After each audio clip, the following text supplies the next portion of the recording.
Olá, seja bem-vindo ao dia 114 da nossa jornada de leitura bíblica. Mostra-nos o Pai. Estamos no livro de Atos. Para hoje são os capítulos 8 e 9 e também o Salmo 51. Nossa, que interessante, né? Salmo 51 caiu bem aqui na leitura que eu vou fazer de capítulo 9, que é a conversão de Paulo. Acho que vale a pena eu pincelar aqui o Salmo 51. Eu separei aqui para a gente ler o Salmo 9, ou Atos, capítulo 9.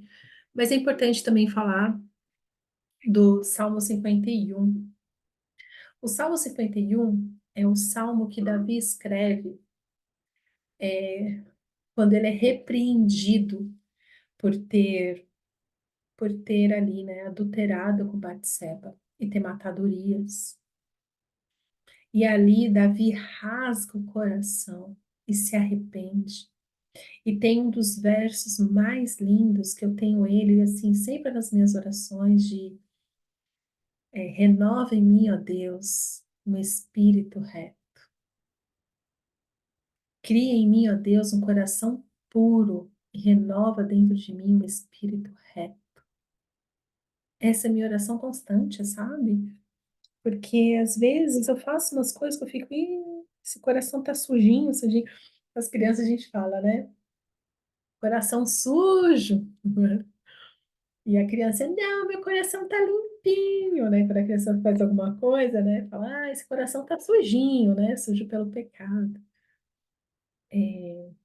Mas Davi fala, cria em mim, ó Deus, um coração puro. Renova dentro de mim um espírito reto. Então, esse clamor é algo que realmente tem que estar nos nossos lábios, no nosso coração. De clamar ao Senhor para que Ele nos purifique. E por que que eu falo que é interessante, né? Eu não tinha visto tá, essa junção até agora, quando eu comecei a fazer esse estudo. Por quê? Porque é assim que as coisas acontecem. Mas a conversão de Saulo, né? Quem foi Paulo? Quem foi Saulo? Quem foi Paulo? Paulo era um homem temente ao Senhor, tanto que lembra, Estevão foi assassinado por aqueles religiosos, e quem consentiu na morte de Estevão? Paulo. Imagina, Paulo segurou o manto das pessoas para eles matarem Estevão. Ele estava ali, compactuando com aquela morte. Por quê? Porque Paulo, ele era um zeloso da lei. Era um homem, ele era mestre da lei. E ele era cheio de intelecto, se achava um mestre da lei, zeloso nas leis do Senhor. E olha o que acontece com ele, capítulo 9, a partir do verso 1, nós lemos. Enquanto isso, Saulo ainda respirava ameaças de morte contra os discípulos do Senhor. Dirigindo-se ao sumo sacerdote, pediu-lhe cartas para as sinagogas de Damasco, de maneira que, caso encontrasse ali homens ou mulheres que pertencessem ao caminho, quem era o caminho? O caminho está com a letra maiúscula aqui, Jesus.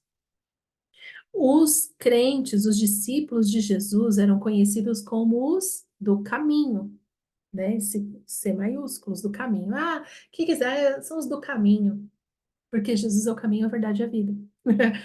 Então, os discípulos de Jesus, os discípulos de Yeshua, eram tidos como pessoas de uma seita, entendeu?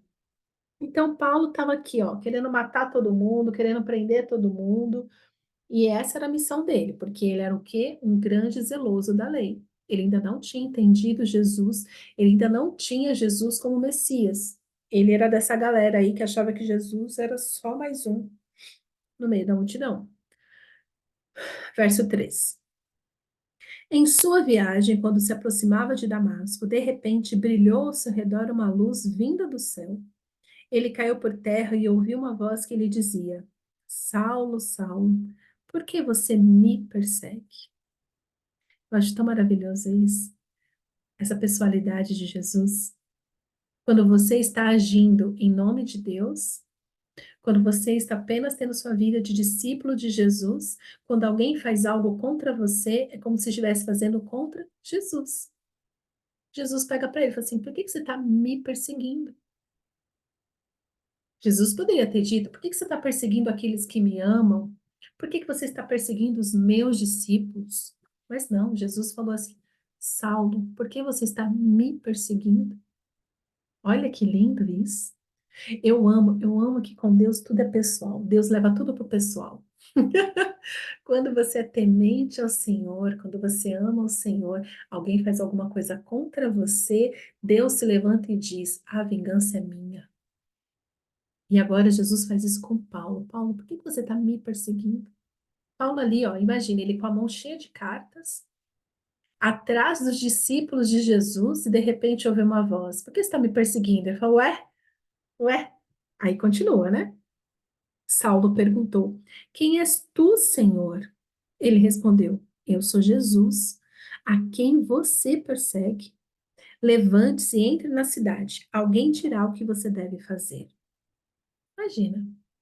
Primeiro que Saulo pergunta: quem és tu, Senhor? Esse Senhor está em letra maiúscula, todas as letras, então significa que Saulo ali já tinha um entendimento que era Deus, que era algo majestoso, que era algo que ele não entendia.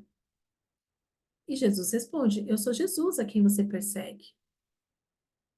Olha que coisa linda. Daria para ficar só com esse versículo aqui, né? Saiba que se você é um discípulo do Senhor, qualquer coisa que fizerem contra você, estão fazendo contra Jesus. E ele paga a conta. Ele dá conta. Ele é quem vinga. Ele é que faz justiça. Isso é maravilhoso. Os homens que viajavam com Saulo pararam emudecidos, ouviam a voz, mas não viam ninguém. Saulo levantou-se do chão e, abrindo os olhos, não conseguia ver nada. E os homens o levaram pela mão até Damasco. Por 3 dias ele esteve cego, não comeu e nem bebeu. 3 dias. 3 dias depois de falar com Jesus, ele ficou completamente cego. Aí ele já não queria comer nem beber. 3 dias.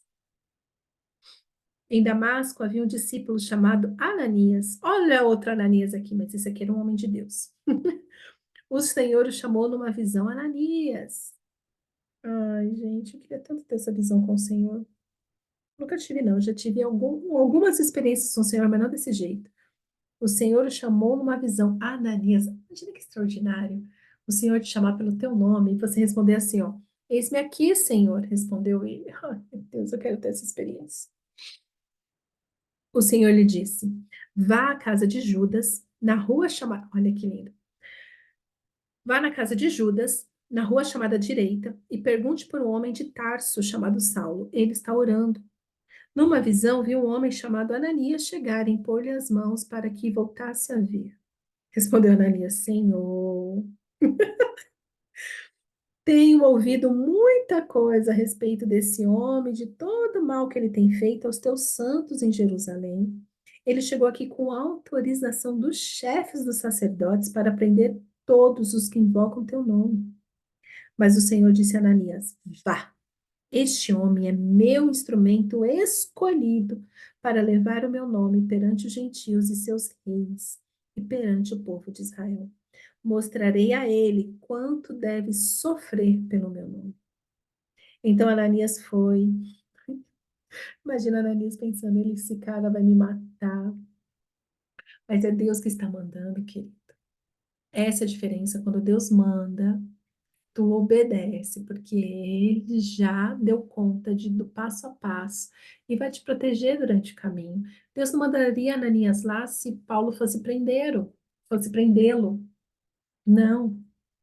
Deus estava usando Ananias, isso que eu acho extraordinário no reino do Senhor, fazer parte do reino. Tem coisas que Deus quer fazer, mas ele vai usar a sua vida para que se realize.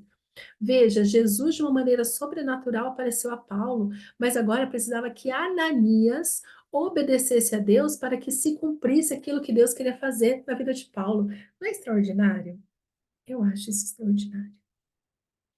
Então Ananias foi, entrou na casa, pôs a mão sobre Saulo e disse: Irmão Saulo. Maravilhoso. O Senhor Jesus, que apareceu no caminho por onde você vinha, enviou-me para que você volte a ver e seja cheio do Espírito Santo. Imediatamente algo caiu como escamas dos olhos de Saulo e ele passou a ver novamente. Levantando-se, foi batizado. E depois de se recuperar, depois de comer, recuperou as forças. Saulo passou vários dias com os discípulos em Damasco. Logo começou a pregar nas sinagogas que Jesus é o Filho de Deus. Todos os que ouviam ficavam perplexos e perguntavam: não é ele o homem que procurava destruir Jerusalém, aqueles que invocavam este nome? E não veio para cá justamente para levá-los presos aos chefes dos sacerdotes? Todavia, Saulo se fortalecia cada vez mais e confundia os judeus que viviam em Damasco, demonstrando que Jesus é o Cristo. Aleluia. Queridos, o novo nascimento é algo extraordinário. É quando você vê Jesus. Muitas vezes você não entende o que aconteceu. É por isso que nós precisamos de pessoas maduras na fé para nos ajudar nos primeiros passos. Mas ali, Paulo, um mestre da lei, intelectualmente perfeito, doutrinado, tinha a lei na ponta da língua, ele sabia tudo sobre a lei. Mas agora, no encontro com Jesus, o que antes era uma lei que escravizava, que matava, que fazia ele ser essa pessoa dura, agora, no encontro com Jesus, ele é cheio do Espírito Santo. Agora os ensinos dele começam a ter vida em Cristo e ele começa a pregar Cristo como Messias, Cristo como Filho de Deus. E aí o povo estava confuso, falava, ué, não era esse que estava roubando até uns dias atrás? Não era esse que estava mentindo e agora ele está falando de vida reta, de Jesus, o Filho de Deus? Essa é a transformação que Jesus faz quando ele entra nas nossas vidas. Nós mudamos completamente. E ninguém mais te reconhece. E é bom que não reconheça mesmo. Só que sabe qual é o problema? São os crentes que querem se converter, mas não querem que ninguém veja que ele mudou. Ué, você mudou mesmo. Aquelas piadinhas sujas que você fazia, você não faz mais. Aquelas palavras imundas, aqueles palavrões nojentos que você falava, já não fala mais. Aqueles crentes chato que você dizia que era chato, agora você é um chato crente, um crente chato, e tem que ser mesmo. É sobre a nova vida nele, com ele, por ele e para ele. E as pessoas agora ficavam atônitas. O que precisa acontecer nas nossas vidas foi o que aconteceu com Paulo. Tudo que você acha que sabe sobre Deus, você precisa agora confrontar pela palavra da verdade que é a Bíblia. A Bíblia vai destruir todos os seus conceitos teológicos. A Bíblia vai te levar a um novo lugar de entendimento, de saber quem é o Messias, de ter vida cheia do Espírito Santo. E mais, essas pessoas que até então tinham medo de Saulo, de Paulo, agora começa a vê-lo como um irmão. Ananias só conseguiu orar por Paulo porque Deus falou com ele. Olha, ele vai fazer grandes coisas, ele é o meu escolhido. Mas veja, Paulo foi escolhido justamente porque ele tinha muito temor do Senhor, ele queria ser relevante na obra do Senhor. Eu não acredito que ele fez o que fez por maldade. Ele fez por excesso de religiosidade. Mas ele queria agradar a Deus. E pela busca dele de agradar a Deus, Deus agora vira para ele e fala assim: você vai me agradar, mas agora você vai me agradar segundo os meus termos, não segundo os seus termos. Entende a diferença? A diferença é que assim, talvez você seja esse crente que queira muito agradar a Deus e vive no mesmo lugar porque acha que está andando em círculos, que não sai do lugar, mas continue buscando o Senhor até você ver Jesus face a face.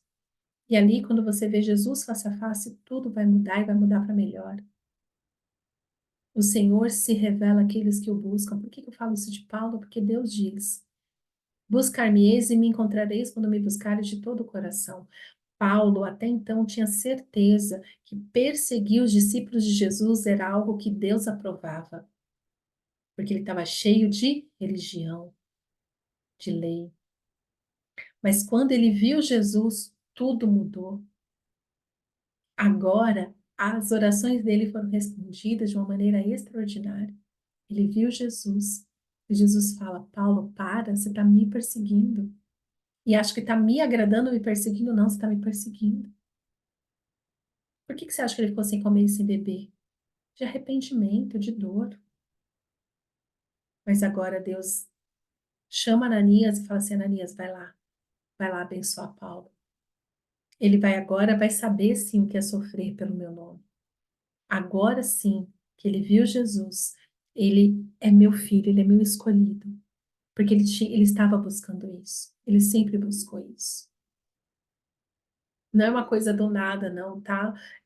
Paulo não estava largado na esquina, um sanguinário. Não, ele achava que estava agradando a Deus. E sabe qual que é a boa notícia em tudo isso? Que se você estiver buscando o Senhor, esteja sensível para ouvir Jesus, para ver Jesus, porque o Senhor vai alinhar sim o seu coração com o dele. Mas não deixe de buscar o Senhor. Não deixe de buscar o Senhor. Todos que o buscam, o encontram. Buscar o Senhor é a única certeza que eu tenho na vida de que eu posso buscá-lo, porque na medida que eu buscá-lo, ele vai se revelar a mim. Isso é para você também, querido. Isso é para você também. Pai, te agradecemos pela palavra e te pedimos, Senhor, alinha o nosso coração ao teu. Abre os nossos olhos para te ver. Abre o nosso coração para te amar. Abre os nossos ouvidos para te ouvir. Que possamos, Senhor, realmente te amar de todo o coração. Que possamos, Senhor, ter vida nova em ti, para ti. Que possamos, Senhor, viver uma nova vida, uma vida cheia do Espírito Santo, para a honra e glória do teu nome, Senhor, que oramos. Em nome de Jesus. Amém.